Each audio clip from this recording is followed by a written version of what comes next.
Welcome to Happy Times and Places, the Doctor Who commentary podcast that dares to be positive. Basically, I get a special guest to nominate a story, they have to choose in secret their favourite things about it, and I have to see if I can guess what they are, and if I don't, I die, or something. The rules aren't exactly clear. Hello Toby, I'm Lisa Gledhill, I'm a Doctor Who fan and a filmmaker. And very many years ago, I used to make trailers and promotions for all different kinds of TV programmes and channels. And one of the most fun things I ever got to do at that time, apart from sneakily naming a channel after my brother, Dave, is that I got to make the trailers for David Tennant's first season as the Doctor. I think I'm right in saying that after Russell T Davies, I'm the first person to write broadcast dialogue for the 10th Doctor. It's a really proud moment for me. Anyway, I have chosen one of the stories from that season to share with you today because the whole run is very close to my heart. I've chosen Tooth and Claw. Now, the very first time I ever saw this story, it was in an unfinished state. It had lots of line drawings and very rough animatics where now there's a werewolf. It looks so much better now. But I'd like you to watch that story and see if you can work out what it is that really appealed to me. Well, hello there. Top tip if you want to be a guest on this show, nominate an episode from New Who, because I've got people who've given me beautifully rendered videos on all of the Daleks' master plan, all of Marco Polo, all of the war games, and lots of stories from Classic Who. I'm drowning in. Had to stop people doing Sylvester McCoy because I was going to run out. And Davison's been gobbled up a bit too. Just started to get a few more Tom Bakers. I suppose there's more of those to go, but I didn't have a great balance of Tom Baker. But I'm pretty much across the board of the classic series now. Plenty of stories claimed and ready to go. New series, not so much. So well done to my guest, Lisa Gledhill, who's terrific, and has chosen. I'm not sure of the rules, you see, because I thought it was 5 in total for a new series episode, and then 3. Is it 2 each and a bonus for a Colin Baker story? So the timings don't quite work, and it's one thing each. So a 4-parter is 5 things, but of course this is the equivalent of half a 4-parter, so it should be 3 things. So anyway, I don't know how I conveyed it to Lisa, but she has chosen 3 things and 1 bonus. So we are looking for 4 things in total in this story. I think for other new series episodes, people are choosing 5 things. So if anyone's doing a spreadsheet, when the history of this podcast is being put together, I know that's not going to happen. That was a joke. The spreadsheet's going to be more complicated than unit dating, simply because I've sort of. It is in my nature to make everything the same and regimented, and I'm trying to let go, to go against my Doctor Who fan thing of being bothered if things aren't sort of neatly packaged, because the Doctor is, has quite a scattergun approach to things. And I mean, I'm not, I don't actually, because I don't have my things necessarily in order on the shelves, because I haven't put back the past 14 DVDs I've got out and watched. They're on the table waiting to go on the shelves. So I'm not regimented, but it does bother me. So yeah. Anyway, I don't know what any of that means. I'm sure it's not interesting. Right. I've got a notepad because I don't want to get through the episode and forget what I've chosen, because I'm a bit disappointed with some of my choices of some stories recently where I've chosen something a bit naff and then somebody said, what about that thing? And you go, of course that thing. So anyway, welcome. We're at the height of the pandemic. I've had my first jab, waiting for my second. It's been a bit crazy lately. I hate the word crazy. I never say that word. Why have I just said that? I'm a bit hyper, aren't I? I've not had a great couple of weeks. Nothing major. Don't write in. Don't come and rescue me. Just a lot of things I think as we've all had, things get on top of you. You go a bit stir crazy. Me, I'm lucky. I've not been bored. I've not had nothing to do. I've had the opposite. I've had too much to do. I think taken on some things I shouldn't have taken on. This, however, I enjoy this. This is watching Doctor Who and talking out loud about what I think. Oh, the humanity. So, look, I hope you like this. Let's go for it. I'm on the iPlayer, but it's actually gone back to screensaver because I've been gassing on too much. Here we are. So, I am on the iPlayer. You may be on the DVD. I've got it on sort of play and pause, so it'll go pretty much as soon as I press play. So I am going to press play in 3, 2, 1. Did I say it was Tooth and Claw? It's Tooth and Claw in 3, 2, 1, go. It's a great opening shot. I like the slate grey, although I can see no slate grey. But I think of this, the location filming of this.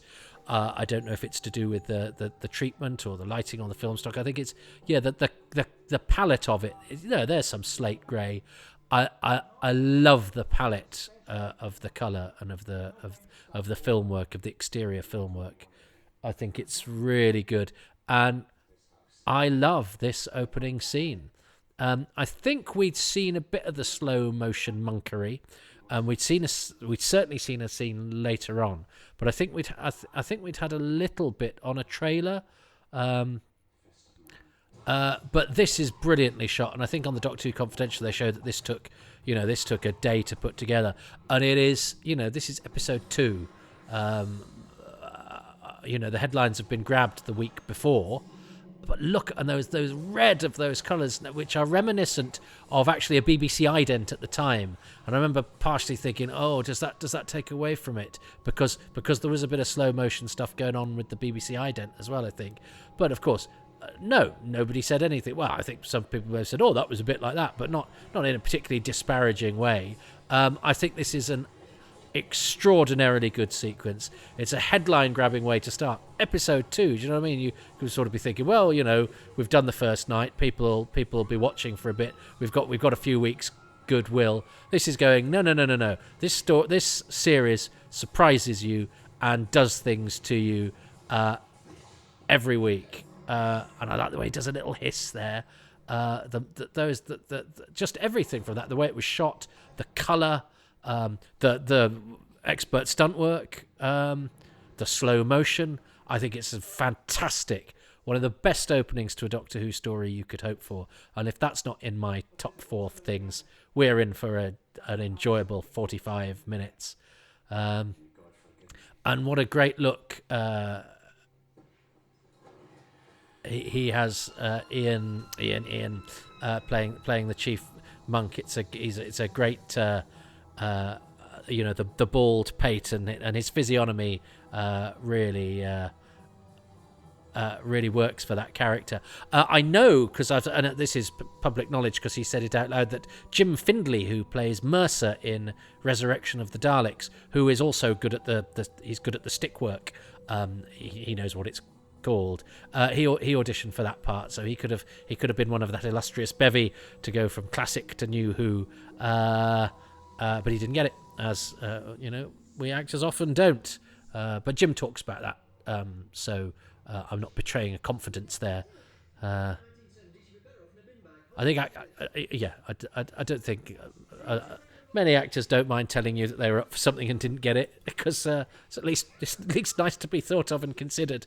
And you often don't get a part. It can sometimes be because you're 2 inches too tall, or you haven't got the same hair colour that they envisage, or you've got too much of the hair colour that somebody else in the story's got who's already been cast. Loads of different reasons, and most of them not to do with acting, and most of them actually not to do with anything you've done. I'm annoyed I can't remember the actor's surname who plays the chief monk. Ian Hepburn? Anyway, he's good. Saw him in a couple of other things around the time. Is he in A Life on Mars? I think he might be. I don't have to know this stuff about new Doctor Who. This is I'm just a casual viewer. He says, not necessarily. It's the camera work in this in this location stuff is great, and it's nice to have an historical, and of course the celebrity historical was a subgenre of Doctor Who. We'd had Oscar Wilde in not Oscar Wilde. What am I talking about? Love to see Oscar Wilde in a Doctor Who story. Charles Dickens. And they have fun with the fact that David Tennant is, of course, Scottish, so the Doctor can, like a chameleon, fit in, and then Rose has a go. Just don't do that. That's nice and that's funny. And of course, he calls himself Jamie McCrimmon, which is fantastic. And a lovely. I thought they balanced the old and new, the little references to the past, but also doing stuff that this feels to me so Doctor Who, this story, and it does a lot of things that other Doctor Who stories do, running down corridors and a scary monster and all of those things, and yet you're going, as a viewer, I remember at the time going, I just love the fact that Doctor Who can do all this stuff now. And there is somebody who was in classic Doctor Who, Pauline Collins, Samantha Briggs from The Faceless Ones, and an Oscar nominee, I think, for Shirley Valentine, one of Doctor Who's few Oscar nominees from the classic series. Quite a few now from New Who. But I like. I mean, we'll learn from the story. I didn't actually know the story of the Koh-i-Noor until it came into Doctor Who, and I have to say there's quite a few things where I've probably been able to, throw something in at a dinner party. Oh, why do I say dinner party? I very rarely go to dinner parties, but social occasions or, chats with strangers where something comes up and you go, well, this is, of course, this. And they sort of go, oh, yeah, so you must be quite clever. No, I learnt it from Doctor Who. Jamie Syvies, is it Syvies? I think it's pronounced. I really like as the captain, and he's had.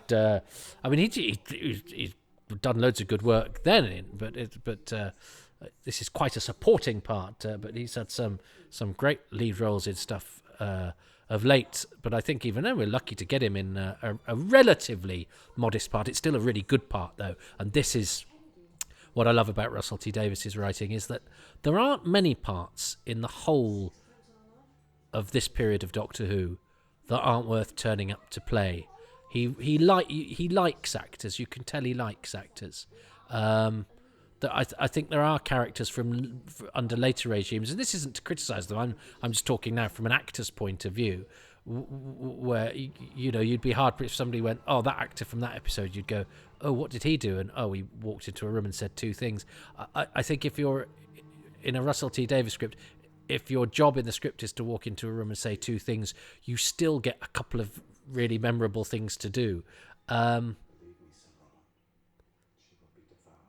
She will be devoured, and all of this. We always think of marvellous, happy Russell T Davies as being all jolly, but he's really good at the horrendous stuff. And this is a horror movie in Doctor Who, and this is Derek Riddell, who's a brilliant actor. I once auditioned for a series called No Angels that he was in, and I didn't get the part. And I went back on the train, and I think somebody else I knew was there at the same time. I think she was up for something too. And so we were chatting on the train on the way back, and I from Manchester to Leeds it was, and Derek Riddell was in No Angels, and I noticed him in the seat opposite. And I'd been talking loudly about acting, and as soon as I saw him, I thought, "Oh God, he must think I'm an awful tryhard." He didn't do anything to give me that impression. It's just I spent my life regretting things. But anyway, he's a very, very good actor, a very versatile actor. I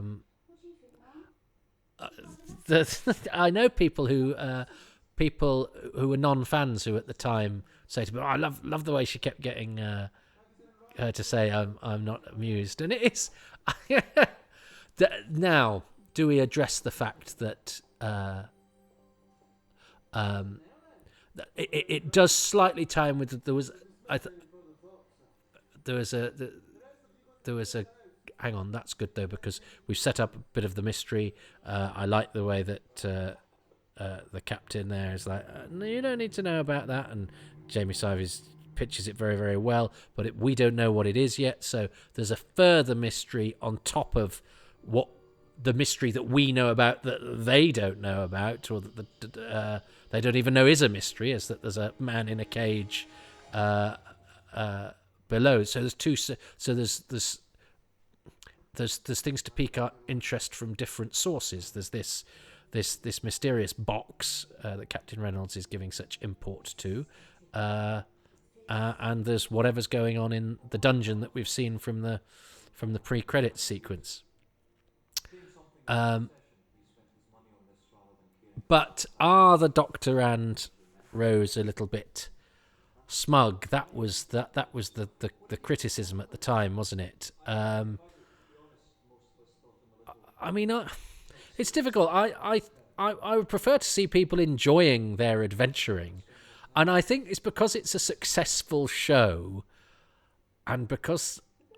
And there's a certain amount of self-loathing in all of us, particularly, I think, Doctor Who fans, whether we know it or not.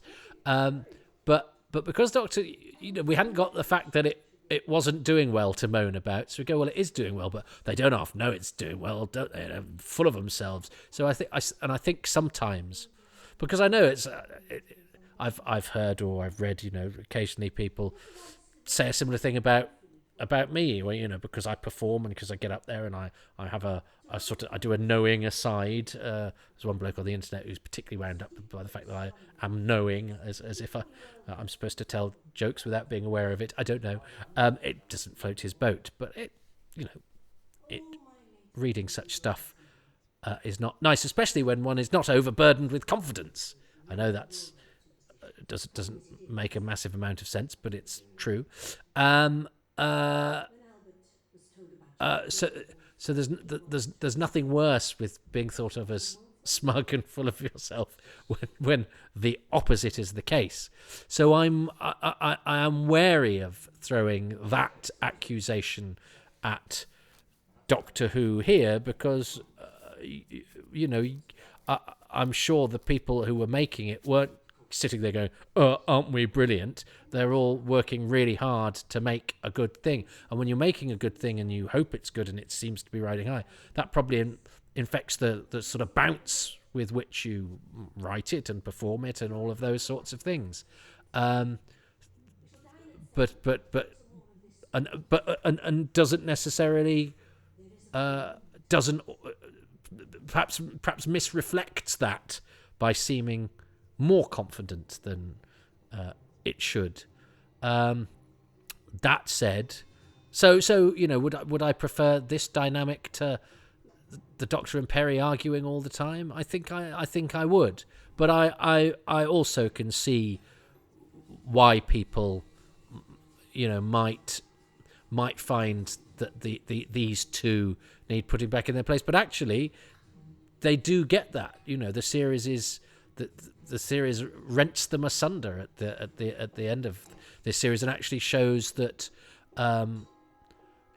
enjoy your adventuring at your peril, because you are dealing with death and horror and terrible things, and if you and Queen Victoria says to them, you're behaving as if this is a game.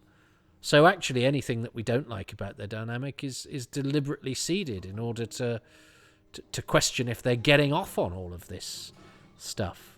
So no, I don't think it's, well, I don't know. It's interesting, isn't it?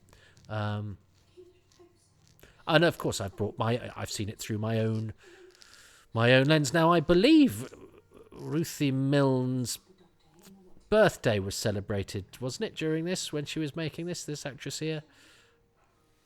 I seem to recall that from listening to a commentary or reading an interview at around the time that this was on, which is frighteningly...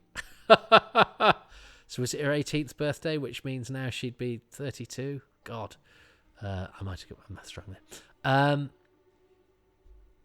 there. But I love Doctor Who set in an old house. Absolutely floats my boat. I think the atmosphere of this is great. I think there's a real Hammer horror vibe.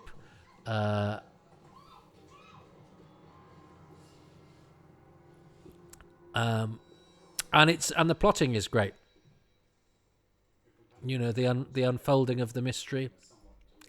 He looks good because we've already seen him as a monk, and now we see him dressed as a butler. There's something about a scary butler, but of course, it won't appear scary to them. And I love this bit, and I don't know why. Where the captain slightly lets his guard down, and he doesn't do anything wrong, but and the way and the dialogue with which she puts him in his place is not without wit. So it's not sort of cold, frosty monarch stuff, because there's a bit of humour to it. It's very deft, clever writing, good characterisation. And then she does this bit where she goes, "Oh, completely." Oh, which is heartbreaking, and you can see the loss. It's a very good performance, but it's very good writing. Look how much we've got from her character in less than half a page. We've got so many dimensions there, and including a relationship with somebody we never see in this episode. Yeah, lovely piece of acting, but very, very good piece of writing.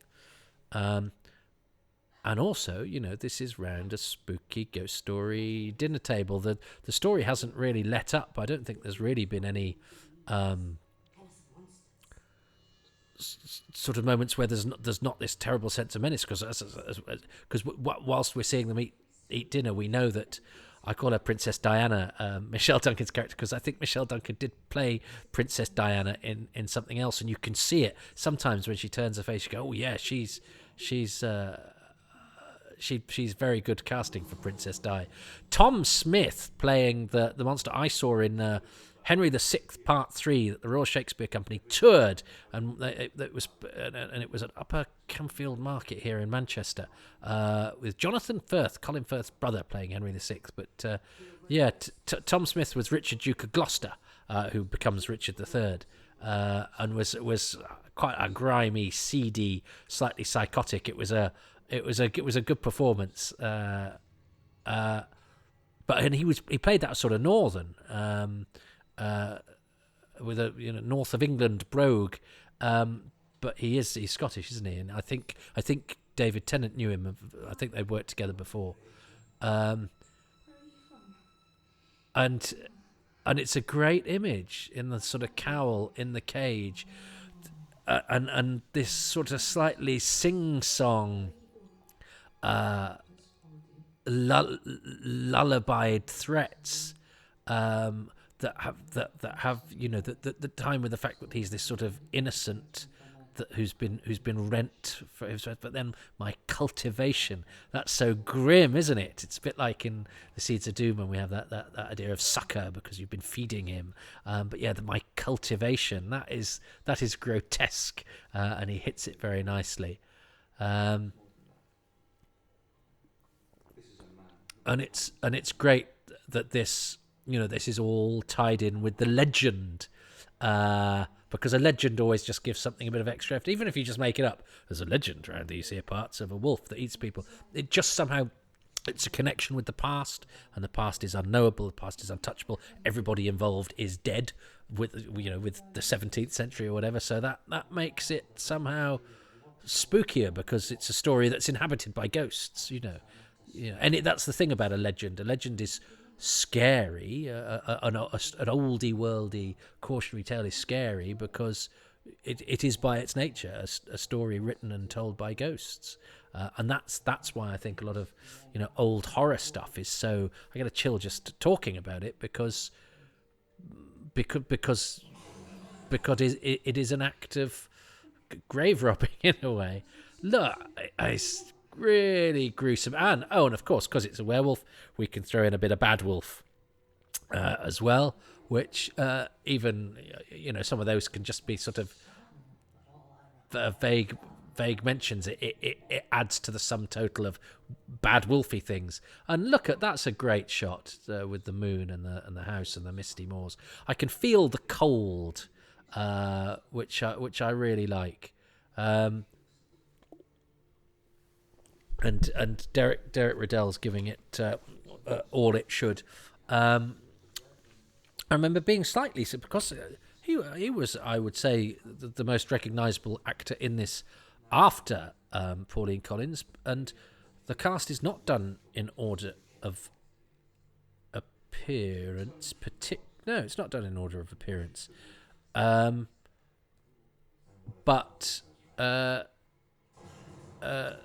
Mr. Monk and Michelle Duncan get credited above Derek Riddell, and I thought he should be higher up the credits. But again, I count myself as the single person in the universe that gives a monkeys about that. This is a fantastic sequence. Tom Smith's about to change. He did a very good job with, again, probably if you looked at the script, a very small amount of lines, but he had a real sort of animalistic thing about him. But instead of going gruff, I thought the sing-song was a good choice. So and this music is great. I like the vocalized, synthesized music. The singing bits in the incidental music. They always make stuff feel a bit. Well, The Omen did it, didn't it? That to have a bit of sing. I'm not a musical person, but I think the singy bits in the incidental music make it scarier. Is that an observation? This is a great special effect. It reminds me a bit of American Werewolf in London, which when you saw that as a kid was the most. Yes, my mum let me watch things like that. Was the most amazing thing ever. That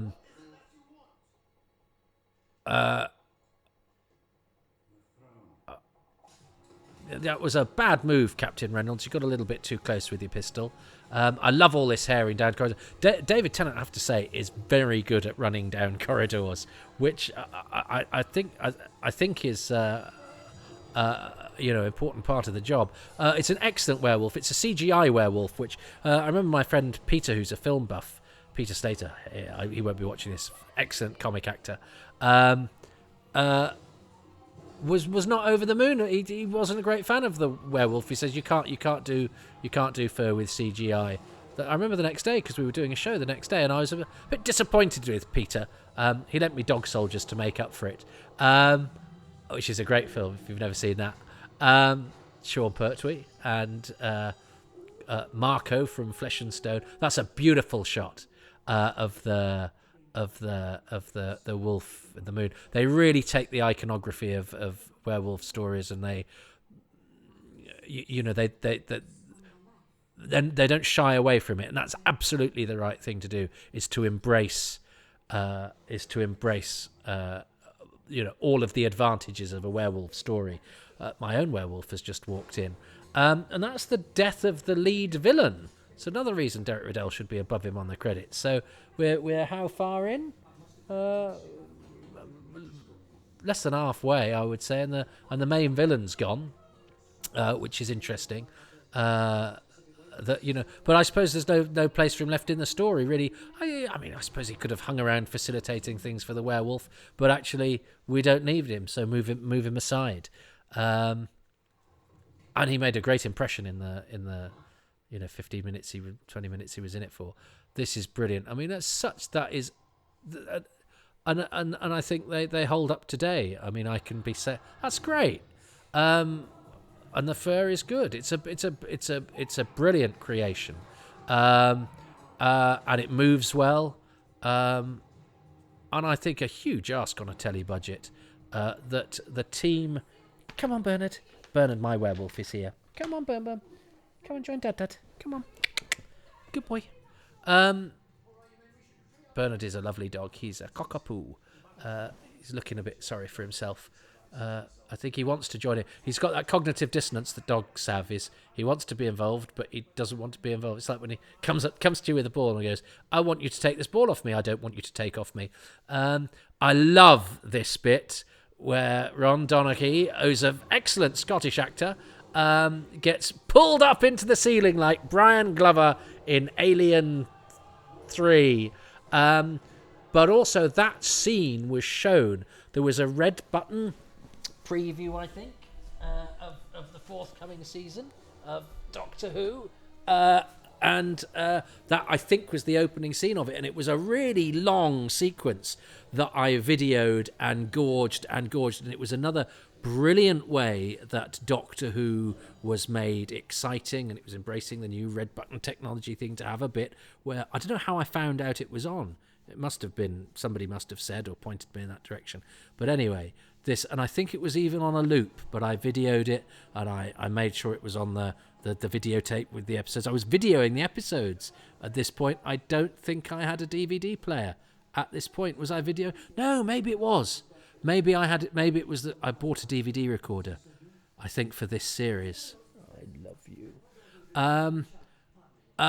But part of my enjoyment of this season is that excellently chosen sequence of clips that really got your juice going, and it started with that bit of Ron Donaghy getting pulled to the ceiling. Ron Donaghy, I haven't even mentioned, who's a great actor, always there to play big Scottish types, but actually the first thing I saw him in was a thing called Specials, in which top billing was given to General Chellack from Caves of Androzani, Martin Cochrane, and Ron Donaghy played the sort of comic. It was about special constables, and he was the sort of comic character, but he was a brummie in that.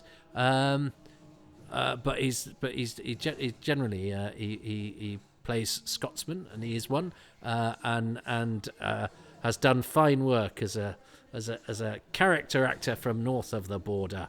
Game of Thrones, of course.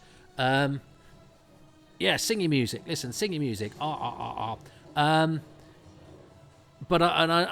this is good old-fashioned Doctor Who chase stuff, which it embraces and does very well. It's got the werewolf stuff, which it embraces and does very well. There's a reason some of this stuff endures. That's clever because that was just a shadow, which is cheaper than doing because they obviously had to ration the shots that they did. And I love the way it moves. Look at the way it pounds like that. It's a werewolf, Bernard. And I love that bit because we know Captain Reynolds has been seeded into the drama, but he was knocked out. But you know that he wasn't killed, so he's around. So his intervention makes sense, but it's also very, very dramatic. And again, he gets great bits to do here. You're a traitor to the crown. I love that. I love Captain Reynolds. And that bullets can't stop it. I'd previously, in the way that one of the preview clips had done, it made it look like it was from the Cyberman story because there was a shot of the Cyberman and then bullets can't stop it, or the other way around. So it's quite a surprise it was from this one. But Captain, I love a self-sacrifice in Doctor Who. It's my meat and drink. I love somebody going, no, you go, I'll stay. It's sort of how I want to go, really. I want to be mortally wounded and stop and bravely stop and painlessly stop an advancing horde of aliens. So I wouldn't want it to happen to me like it happens to Captain Reynolds, because he clearly gets torn to bits. But it's a brilliant example of how to have a character who needs to fulfill certain functions, but just by the judicious use of a few lines here and there, elevates them from sort of functional supporting role to being a really good and memorable character. It means you get a good actor to play it too. Jamie Simons is brilliant. He's in Game of Thrones too, of course. Probably the first, move away if you've not watched Game of Thrones yet, the first sort of shocking death of the series. Where you go, oh God, they kill characters we like. You've had scenes that are just about them, and of course, this is the sort of base under siege that we get now, having had lots of running through corridors, and it's genuinely scary, and I love it when Doctor Who tries to be genuinely scary. And I wasn't sure it sort of could be again because I was a grown up, and. I wasn't sure that Doctor Who would be allowed to be scary because this was watched by kids. But actually, you don't see anything. All right, my darling boy.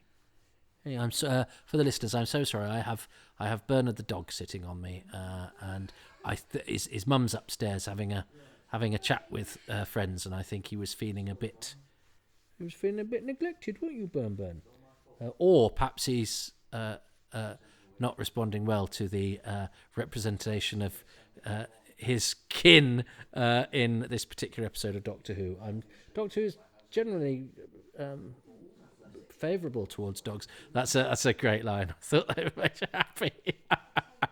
And it's not a gay agenda. It's just a good joke. And I actually feel that Derek Riddell's character, Sir Robert, has I think is treated rather badly by the story, because he's sort of going, it's my fault. He didn't have much choice. A load of monks came in, subdued his staff, chained his wife down in a cellar, knocked him out and said, we'll kill your wife. And then he did, during dinner, see, a full moon just looks great. Embrace the iconography. But he did, through dinner, try to warn everybody. He's not really put a foot wrong. He's looked fairly wretched throughout. But the story sort of says, this is your fault. And he sort of says, oh, yeah, this is my fault. And the Queen doesn't really let him off the hook. And Captain Reynolds certainly doesn't. You go, I'm not sure he had a particular amount of choice. I don't think it was his fault. And he does plenty of brave stuff. So I feel a bit for Sir Robert. You stay here, Bumba. And I like the whole work the mistletoe into it, and it's in the wood, and that's quite rigorous, and that ties in very nicely. There is we've just seen the monks outside, haven't we? There is they just vanish at some point, and it could have. It's a shame, because it was something that people brought up, and it's a shame that. But let's not worry about that for now, because that thing about we've got all these books, that's a great arsenal. That's a brilliant message to send to kids, and it's not preachy, because it comes organically from the episode. It actually has some impact on the plot. It's not just the Doctor going, "Oh, knives are bad," in some sort of vacuum, or because they see it's actually it's part of the drama. It's part of the story. It's part of what they're trying to do in order to get out of the jeopardy that they face and understand the nature of it. And within that, you get the thing saying to kids, we're in a library, that can arm you against so many things, and how applaudable is that? I think that's great. But also, it's the camera work here is brilliant. It's Eros Lin is a terrific director. And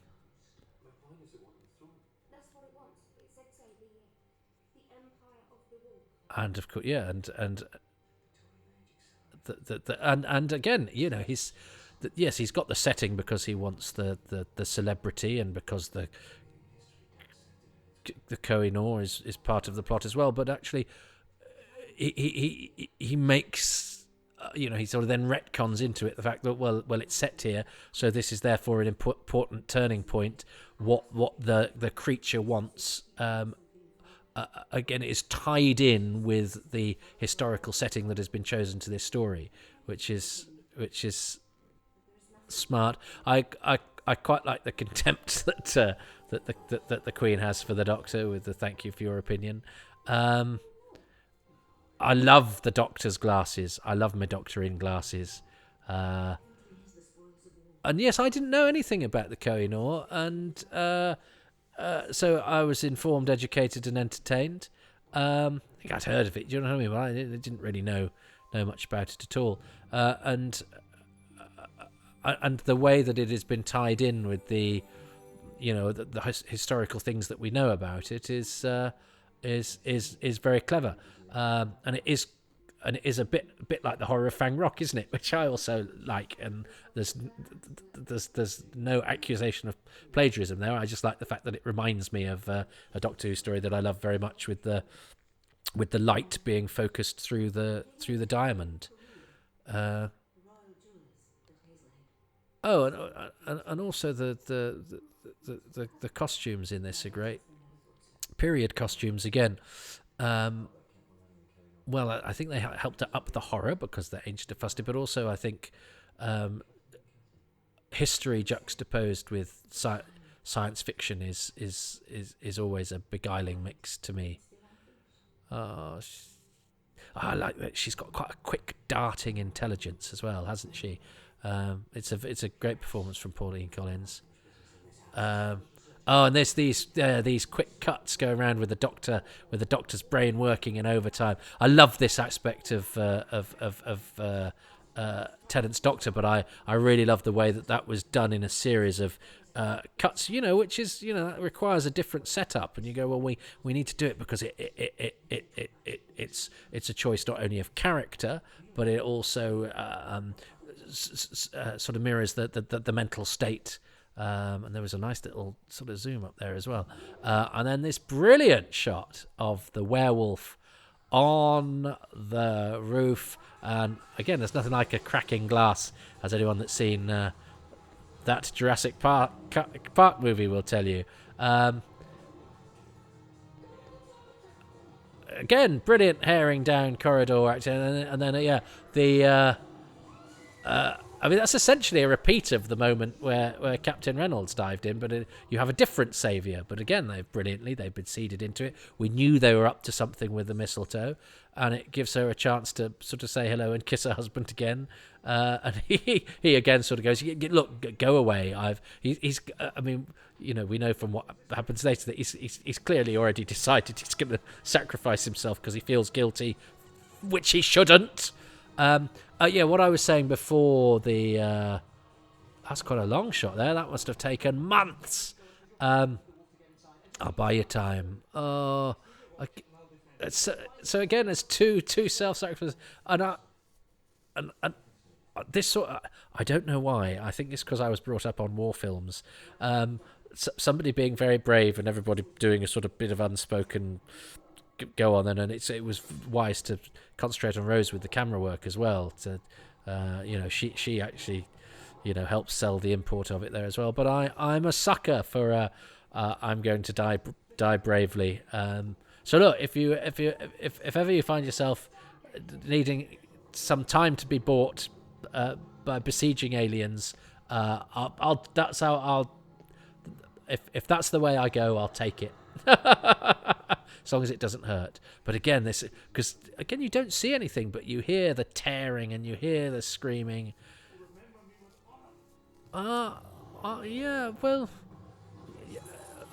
I mean, you got to hope that you bought an awful lot of time, I have to say, because I don't know, in order for it to be worth it. So I mentioned because I think this is a brilliant story. This is a 10 out of 10. In fact, this for me is the first of a run of 3 10 out of 10s. I wasn't wild about New Earth. I loved all of this season, this period of Doctor Who. But I remember, but New Earth. I mean, I haven't seen that for ages, so it'll be interesting to rediscover it for this. But it wasn't one I thought it was fine. But this I absolutely loved. And then School Reunion and Girl in the Fireplace it's actually a very tall wolf, isn't it? Are 3 10 out of 10s in a row, and I think that's I don't know if there are any more 10 out of 10s in a row for me in Doctor Who history. But having said I could have done with a line, I could have just done with a line saying why the monks have run off.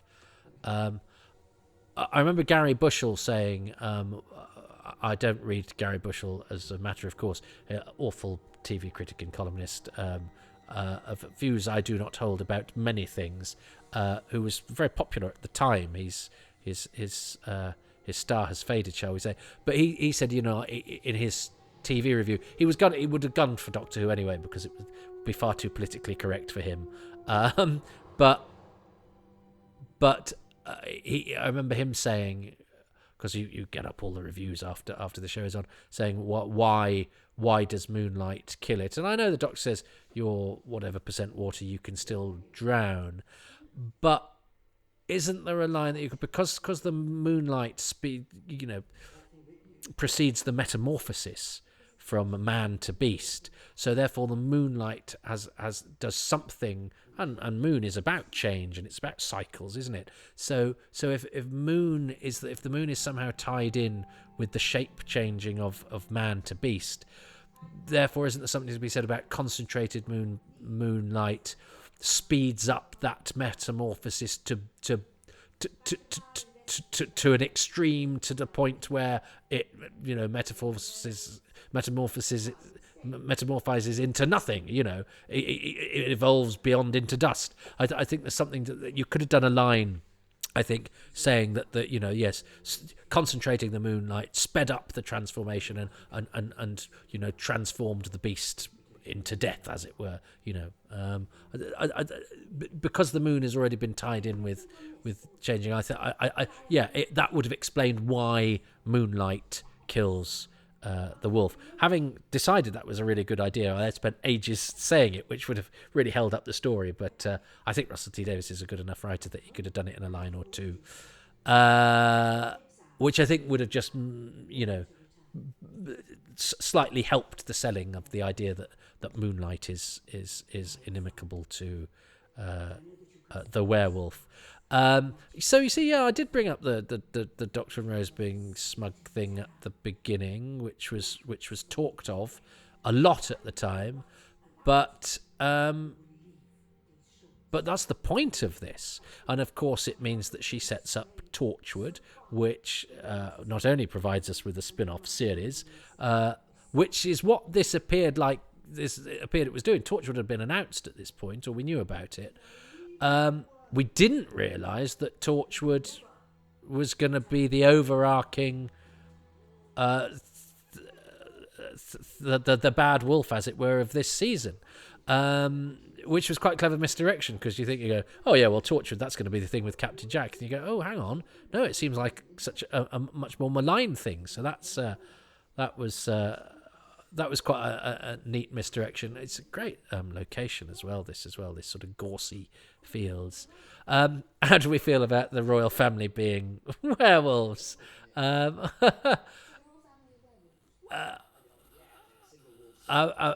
mean, that is very, very subversive. Although, actually, the press they're getting at the moment, it would probably be seen as being a werewolf is the least of their problems.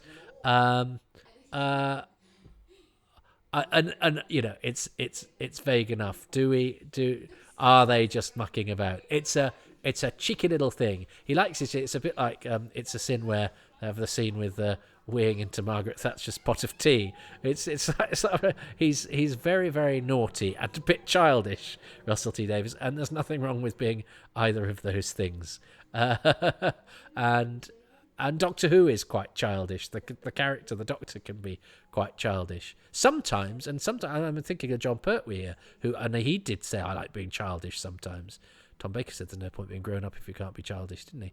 But Pertwee's childishness and obstinacy and vanity are part of his downfall. So it's not that this is unusual, that the creators deliberately do something with the Doctor that is designed to come and bite the Doctor in the arse down the line. So I think that's, I think that the smugness thing that people talked about, it's deliberately placed. She's got real tears there, Michelle Duncan. Well done. I still think Derek Riddell should have been credited above her. Great performance from Pauline Collins, and I'm now gonna have to come up with my 4 things. As I love the Next Time trailer as well. I wasn't particularly looking forward to School Reunion, not because I don't love Sarah Jane Smith. I absolutely do, but I think because Sarah Jane Smith and K9 had come back in K9 and Company, I was just like, well, sort of done that, and I didn't. School Reunion, I'm set in a school, I'm not, and I love that episode. As I say, I love this run of this run of 3. I love this period in the show's history. I think it's interesting. Tooth and Claw is not a story that is talked about. Ian Hanmore, not Ian Hepburn. I knew it wasn't Hepburn. And now we're going to jump, because how can I stop it jumping? Because I don't like the credits. Yes. Oh, I've died. Quick move. I get the whole credits without it jumping forward. People don't talk about Tooth and Claw that much. I think it's a sign of a show in pretty rude health if you don't look back on this period and go, the thing I've just seen is one of the best episodes of the year. I mean, it is a personal favourite, but I think it's fair to say it's not. It's when people talk about this year, I don't think this is. Nobody dislikes it either, but it's not one that people necessarily hugely rave about, and I think it's massively raveable, aboutable. I mean, I think the Russell T Davies season finales always get the attention anyway, because it sort of builds up to those, and I sometimes feel that's a little bit unfair on the stories that don't have the advantages that a season finale has. And for episode 2, I think that's a wonderful, wonderful piece of Doctor Who. Scary, funny, well plotted, brilliantly acted, and it's a period piece, so that appeals to me. So what are my things? I didn't write anything down in my notebook. The opening sequence is definitely one of the best things about that episode, for all the reasons I explained. It's brilliantly put together. The color palette is great. It's got a bit of kung fu. It's not kung fu. I'm sure there's a name for it. I don't need to know, but I'm glad you do if you do. Also, the werewolf has got to be just, I mean, that shot of the werewolf and the moon, but just the whole, everything that the werewolf brings with it in terms of it's a horror classic that they've shaped superbly into a Doctor Who story. And you know, they've had their werewolf cake and they've eaten it. They've got the moonlight, they've got the transformation. It's a brilliant piece of CGI, and hair and CGI is hard to do, but I disagree with my friend Peter. I think they absolutely pulled it off. I still think it holds up well today as a special effect, and it was certainly amazing at the time. 2 more things. I mean, there's Pauline Collins, isn't there? She's so good. I mean, there's the cast as a whole, really. But I mean, I'm tempted to say Captain Reynolds, just because he shouldn't be so memorable for what he does in the story, and yet there's so much that he brings to it, that every, you know, not a line of his is wasted, not a moment of his is anything other than excellent. Am I choosing Captain Reynolds? I think the direction is fabulous. I love the colour. Is it right to call it the colour palette? The slaty grey with then those reds of the monks and all the shadows. I think the look of it. I think the atmosphere, the colour. Yeah, I think I'm going to say, because when I think of Tooth and Claw, the first thing I think of is that sort of those gorsy moors and the slate grey, the sort of slightly charcoal infusing every pore of it. So we got the opening sequence that does have the color palette though. Oh, I should have written things down and liked the. I like Tom Smith's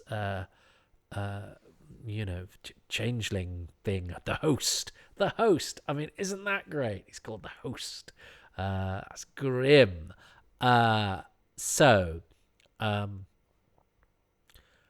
I've got to choose 4, haven't I? So the werewolf, the opening sequence. Sod it, Captain Reynolds. I'm going to say Captain Reynolds. I mean, it's a good cast all round. But I think Captain Reynolds is. I expect Queen Victoria, played by Pauline Collins, to be good, and she was very good. And you know, you put those ingredients together, you'd be let down if they weren't superb. But supporting role captain who does a bit of self-sacrifice, but also because he does a bit of self-sacrifice, and I like a bit of self-sacrifice.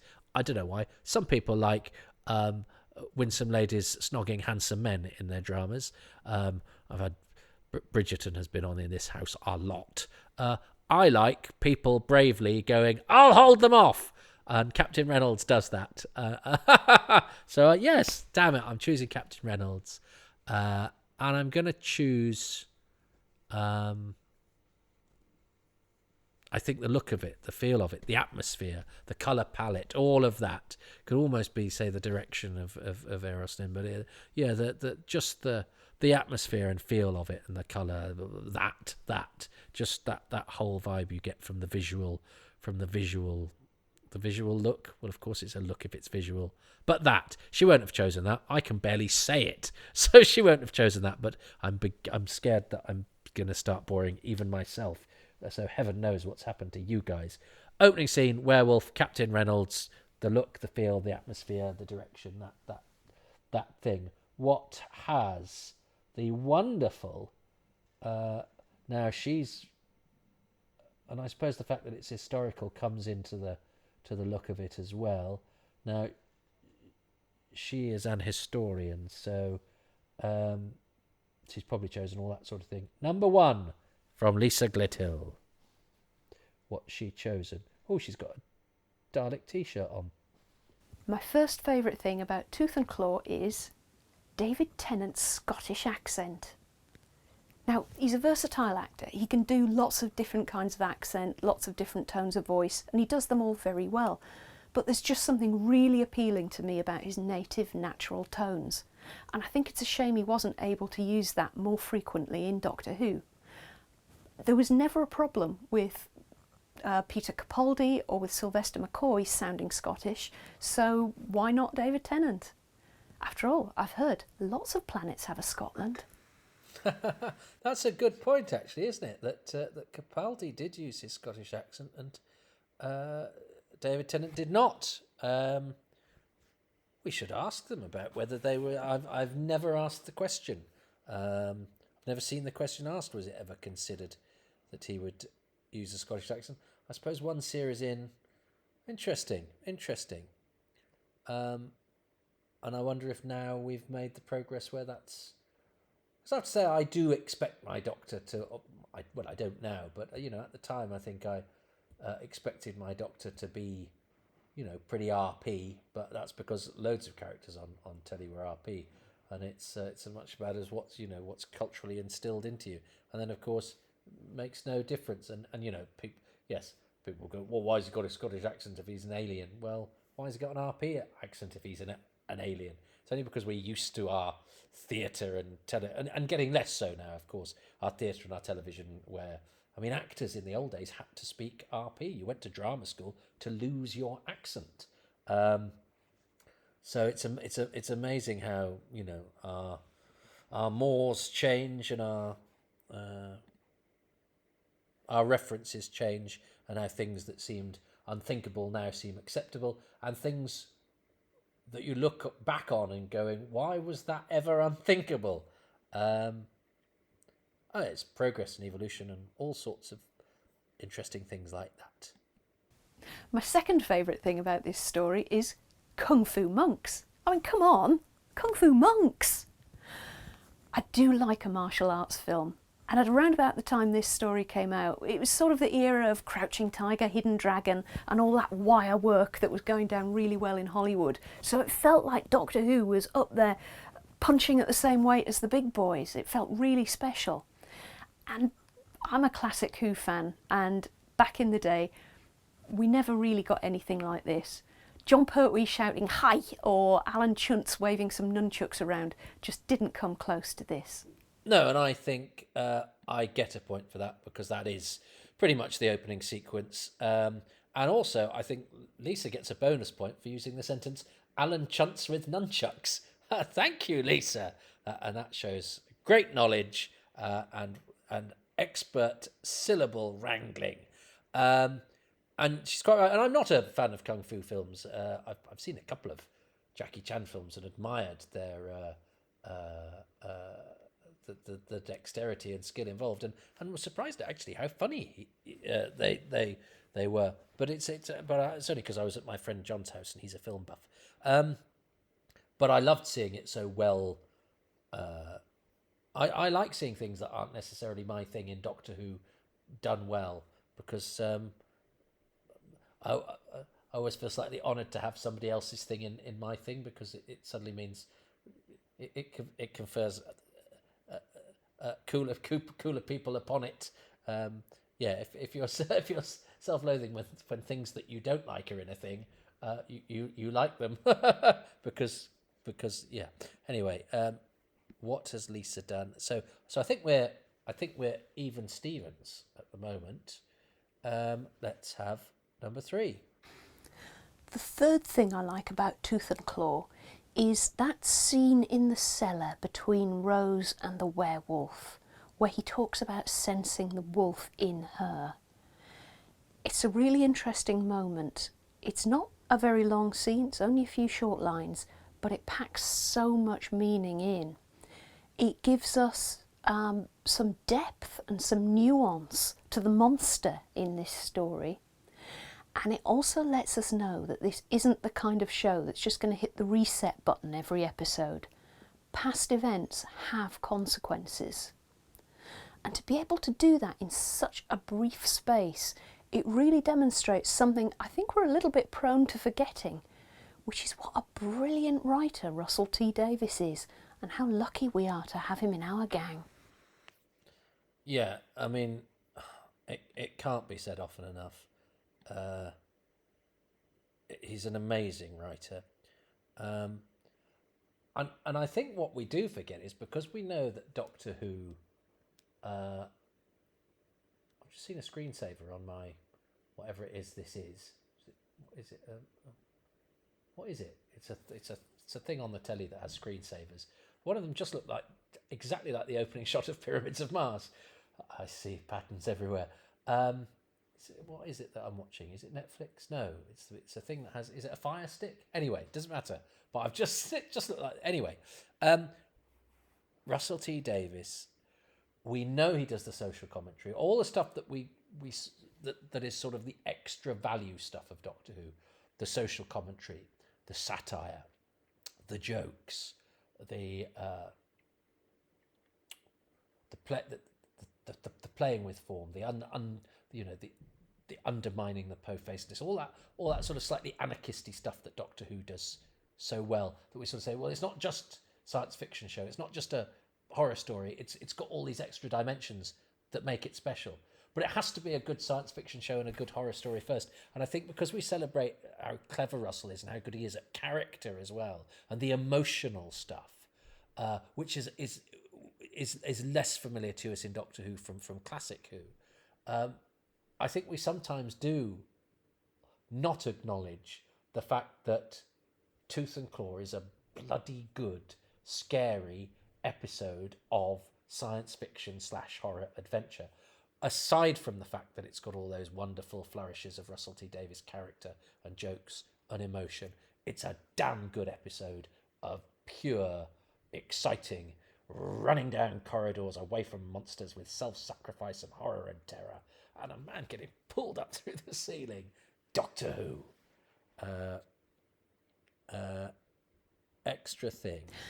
My bonus favourite thing from Tooth and Claw, you can probably guess if you're watching this and can see where I'm sitting, and if you're just listening, I'm in a library. It's that line about books being weapons. Oh my God, that had a bookish fangirl absolutely punching the air when the Doctor said that. I'm not sure my library here is saturated with mistletoe juice though. If it's saturated with anything, it's probably more likely to be the liquid most commonly found in this room, so I'll just give it a quick lick to check. Yep, it's tea. Oh, bless Lisa. Isn't she fabulous? Great choice of story.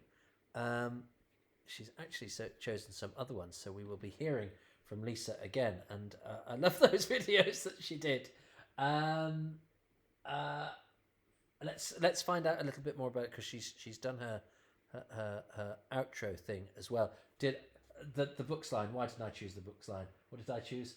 The color palette and the atmosphere. I'm terrible at this. I you know that it's not the winning, it's the taking part. It's not the whole point of the podcast that's important to the podcast. It's the journey to where I screw it up. I think. Why am I so bad at choosing good things or even actual things? I don't think the colour palette / the direction / the atmosphere / the whole feel of the thing is... I don't think that's a thing. Whereas I think the line about the books is a thing that I could easily have chosen if I shut my mouth. But the thing is, if I shut up, it's then a podcast of a slightly quiet episode of Doctor Who in the background. If you don't know Lisa Gledhill, here's some stuff about her. I do most of my filmmaking work for the National Trust, which is a very worthwhile conservation charity. You can see a lot of the films I make on our YouTube channel at www.youtube.com/National Trust Charity, or you can follow us on Facebook, Instagram and Twitter. And if you do happen to own a large mansion house and you don't want it anymore, you could consider donating it to the National Trust rather than, say, some dodgy quasi-governmental institute designed to fight alien incursions. She even tied her plug in with the episode. Doctor Who has brought me into the orbit of so many interesting people, some of whom I've only met a couple of times, but of course the internet age means you're more in contact with people. But people who go out of their way to produce quality stuff like that for this silly piece of frippery are people I consider friends who've come in, as I say, into my orbit via the fact that we like Doctor Who and so end up in the same places and or know some of the same people. I loved Lisa's contribution to that. Doesn't she? What an interesting person she is, who does fabulous work.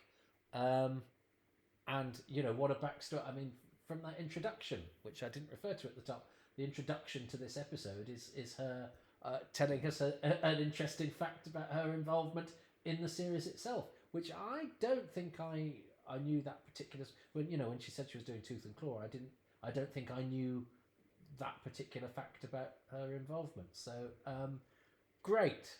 I'm really invigorated by Lisa's presence on this podcast / video thing. She's one of many, many interesting people I've met thanks to Doctor Who, and now I hope you've met too and are enriched by the experience and maybe go and find out some more about the great stuff the National Trust does.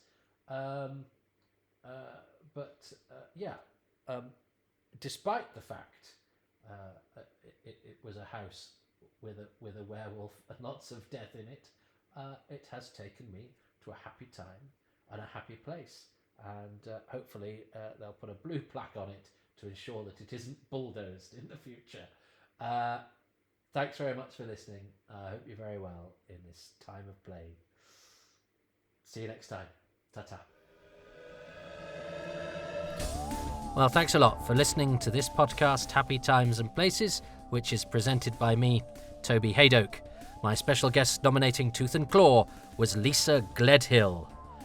Stopping me from howling at the moon are patrons, who include Ruben Herfindahl, Rob Leonard, Stephen Moffat, Richard Straw, Jenny at Blue Box 99, Paul Cook, Rob Dawson, John Deere, Chris Dunford-Kelk, Siobhan Galichon, Ian Key, Joe Llewellyn, Darren Mackay, Barry Platt, Mark Aldridge, Kit Allen, Sebastian April, Tilt Ariza, ARCH Presents CIC, Martin Bellham, James Blackett, Robin Bland, Kyle Bors, David Brody, Hugh Buchtman, Anthony Carroll, the Dandy, and Anthony Carroll, the Clown. There are two of them. I think there's another in a garage somewhere reading his lines off an auto cue. Richard Chalk, Susan Christian, Steve Churchill, and Charles Coffin.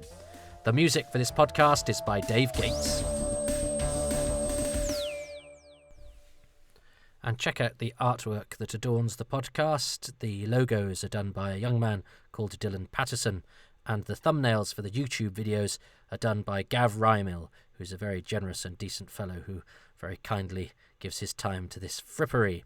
You can also be a patron if you'd so like to be by going to patreon.com/Toby Hadoke. From as little as £3 a month, you get advance releases, exclusive material, and maybe even a badge or two. You could do a one-off payment if you like at ko-fi.com/Toby Hadoke if you don't want to get tied into subscriber mode, but you don't have to pay anything. That's the beauty. And if you don't, that's absolutely fine, and you're more than welcome. But something you could do for free is to rate and review these at every single podcast outlet that you positively can, but only if you're going to be nice. I mean, really nice. I mean, extra nice, because that helps with my algorithms, and my algorithms are getting frayed around the edges. I also have a YouTube channel, Toby Hadoke. Please subscribe to that. A website, www.tobyhadoke.com. You can follow me on Twitter at Toby Hadoke, or these podcasts at Hadoke Podcasts. And please maybe pop along to my comedy night every Tuesday night, Excess Malarkey, at twitch.tv/Excess Malarkey.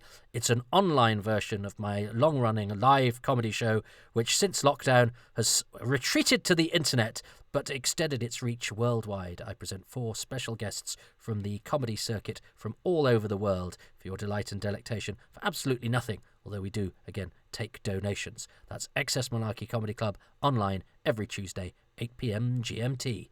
A bit more swearing and a bit less Doctor Who than what you'll find here, but variety is the spice of life. I nearly said never mind what I nearly said. Tune in on Tuesday to find out.